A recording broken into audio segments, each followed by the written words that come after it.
গবেষণা করা হয়েছে ইঁদুরের উপরে। এই ইঁদুরটা কোনো ভাত রুটি ফল দুধ নাকি ইঁদুরের খাবার একটু আলাদা?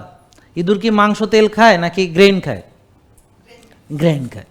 ইঁদুর গ্রেন জাতীয় খাবার, ঠিক আছে। এখন ইঁদুরের মেটাবলিজম মানুষের মেটাবলিজম কি এক নাকি? নো।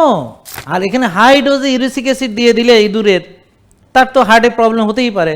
কিন্তু একটা মানুষের উপর করা গবেষণা হলে আমরা মানে কি করতাম সেটাকে। এবং মজার ব্যাপার দেখেন, ওই যে ওরা বলতেছে সরিষার তেল খাওয়া যাবে না, আবার ঠিকই সরিষার সস যেটা আর কি, এটা খুব জনপ্রিয় ক্যাচআপ হিসাবে, বুঝতে পারছেন? আমরা যেমন সরিষা বাটা, ঠিক আছে, ইলিশ খাই, তাই না? তারপর ওই যে সরিষার দিয়ে আমরা বিভিন্ন রকম ইয়া করি, সস বানাই। ওখানে কিন্তু সেখানে কি ইয়া নাই, ইউরিক অ্যাসিড নাই? অবশ্যই আছে, কিন্তু সেটা আছে, এটা ন্যাচারাল ফর্মেই আছে।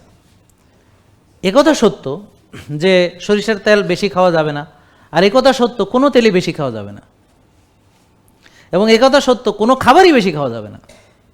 তাহলে অতিরিক্ত খাবারের ব্যাপারে তো ইসলাম নিষেধ করেছে, ডাক্তাররাও নিষেধ করে, বিজ্ঞানীরাও নিষেধ করে, পুষ্টিবিদরাও নিষেধ করে। বেশি খেতে বলে পৃথিবীতে এরকম কোনো লোক নেই। তাহলে এখানে বেশি খাওয়ার বিষয় আসলো কি করে? অল্প খেতে হবে তো পৃথিবীর সবাই জানে, তো এটা নতুন কি হলো? এখন যদি অল্প করে বিষ খান, তাহলে সেই বিষের প্রতিক্রিয়া হবে এই হার্ট অ্যাটাক।